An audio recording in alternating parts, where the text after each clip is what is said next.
This book is bonkers. Hello BookTube, I'm Jonathan and welcome to Words in Time. In today's video, I'm going to be talking about why Ilium by Dan Simmons might just be one of the most ambitious sci-fi books I've ever read. So let's get into it, starting with the premise. As the Trojan War rages on the planet Mars, a resurrected 21st century scholar compares the events of the Iliad to the war that's repeating itself. On Earth, a small band of humans pursue a lost past and a devastating truth. And 4 sentient machines depart Jovian space in order to investigate potentially catastrophic emissions from the Red Planet. So just quickly before I talk about what's in the book, I want to talk about this physical book itself, because this is the Cadillac of mass market paperbacks. Take a look at this. This book is over 700 pages long and not even a hint of a crease in the spine. Now, I never break the spines on my books because I'm a very refined reader, unlike some of you barbarians out there, but even for the most brutish of sci-fi readers, I think you would struggle to break this spine. It is true quality from Harper Voyager. Harper Voyager, you've outdone yourself. So the first thing I wanted to touch on was the structure. This book is told from 3 different perspectives, so not quite as elaborate as Hyperion, which has 7 pilgrims that each tell their backstory along their travels in a Canterbury Tales style format. But I do think it is quite ambitious how different each of these stories are and how separate they are from one another.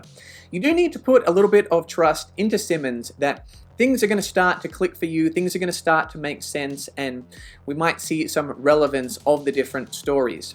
To be honest, this story did take me around 200 or so pages to get into, so in that way it did remind me a little bit of Pandora's Star. I'll make a few Hyperion connections references throughout this video, but Peter F. Hamilton's Pandora's Star that I read recently was a book that also came to mind as well, because that is an epic space opera in which we have very distinct, separate characters and storylines, and you really don't know what's going to go on, what's happening, or whether these things are really going to come together. And I kind of had the same feeling while reading Ilium by Dan Simmons. But I did think that each of those stories had some strengths. So for me, the story following the Trojan War had the best plot. That was the story that I was most interested in. But then our story following the sentient machines had my favorite characters. I really enjoyed getting to learn more about those characters and seeing the relationships between them. And then our human storyline, I felt like that had the best sci-fi concepts. There was some stuff in that storyline that was really out there, absolutely blew me away. I'm still not sure that I understand it all. So I just want to clarify one thing quickly, as I have heard this book described as a sci-fi retelling of the Iliad. And that's partially but not completely true. Recently, I read The Snow Queen by Joan D. Vinci, and that is a sci-fi take on that classic tale. Whereas in this book, Ilium, we do have aspects occurring that take place in the Iliad. However, we have other characters, other things going on with different people with different motivations, and they're trying to figure out what power they have on influencing the events that happen, the way they happen in the Iliad, making sure that happens, or is it possible to divert things, change the events from the Iliad? So if you're a fan of the Iliad, if you've read it and you want to kind of see a sci-fi version of that, that is part of what you're going to get here, but that is just one piece of a much larger puzzle.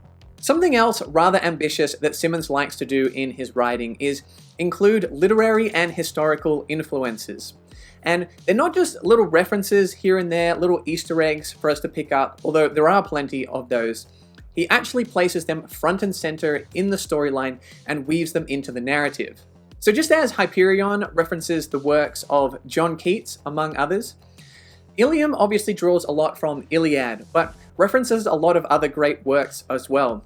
If you've ever been interested in watching 2 AI characters discuss the relative merits of Shakespeare and Proust, then this could be the book for you. And this book dives pretty deep. I say this with love. I think this book would be a language nerd's paradise.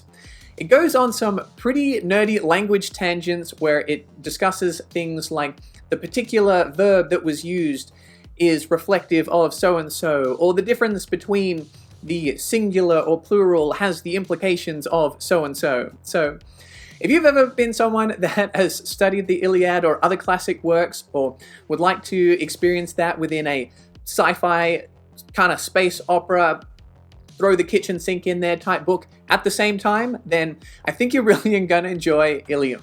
I don't want to make it seem too complicated though, because as someone that hasn't read the Iliad, I still feel like I was able to follow along through context. Simmons kind of gives you just enough information to pull you along. Even though it took me a little bit to get into, once I got into this book, I just didn't want to put it down. And I think it would be really interesting to discuss this book with someone that has read the Iliad. I don't know if Philip Chase has read it. If you don't follow Philip Chase's channel, definitely go subscribe, because he's an amazing booktuber and an actual professor. So I'd love to talk to him about this book, about the Iliad, and I'm not sure if he's read it. If he hasn't, get in his comments and make sure he reads it, because I think that would be a fun discussion. I'd love to get his perspective. And as well as the classic literary references, we do get some modern references as well, because the character of Thomas Hockenberry lived in the 20th, 21st century. So I found it quite amusing to have this kind of crazy space opera with influences from the Iliad, and then also get some references to Sandy Koufax or Andre Agassi. Personally, I don't really want to talk about the Dodgers season, but yeah, if you're going to reference Sandy Koufax, Dodgers great, then yeah, I'm on board with that. It doesn't make a lot of sense when I say it out loud, but I think Simmons kind of weaved all of these things together in a fun and entertaining way. So diving into the characters, this book does offer less perspectives, but within each storyline, we do get quite a breadth of characters. And I very rarely use the dramatis personae if included in books. To me, it's a sign of weakness. To use it is an admission that you haven't fully been paying attention. But I'll be honest, guys, when it came to Ilium, I did appreciate that it was there. I did have to check it a couple of times just to keep track of everyone, make sure I knew who was who. There's a lot of different names, types of names that kind of sound a little bit similar, so that was definitely much appreciated. When it comes to the depth of each of these characters, I'm not sure Dan Simmons was quite as successful as he was in Hyperion. Now for me, when I was following Hockenberry and the gods in the Trojan War, I didn't find the characters necessarily that likable, but I did find them interesting. When it came to the sentient machines, I love those characters. Those were my favorite characters in the book. And when it came to the humans, didn't really like them and didn't find them that interesting. That storyline did peak towards the end and did have some really cool concepts, but I don't think the character development was quite as strong as it was in the Hyperion Cantos. Now that may have been a result of the story that Dan Simmons was trying to tell. I'm definitely not an expert on the classics, so someone can correct me if they disagree, but I was in a writing class many years ago, and our professor told us that a lot of the older texts were focused much more on plot development than they were on character development. And in this book, it felt like a lot of the characters were pawns in a game, and they were being moved around the board. So while those individual pawns might not have had as much personality as I would have liked in order to be able to connect to them on a deeper level, I did like the game that was being played. If this was a game of chess, I would say that Dan Simmons, maybe not quite a Carlsen or a Kasparov, but perhaps a Mikhail Tal, a brilliantly flawed genius. Bit of a deep cut chess reference for you there, but I really liked what he was doing with the storyline, kind of placing these characters as part of a bigger game, even if I didn't enjoy the individuals as much as I did in Hyperion. And so I think that lack of character development perhaps reduced my ability to connect to some of the thematic explorations, but what I did really connect to was the ideas, the sci-fi concepts. Man, you get some crazy stuff in this book.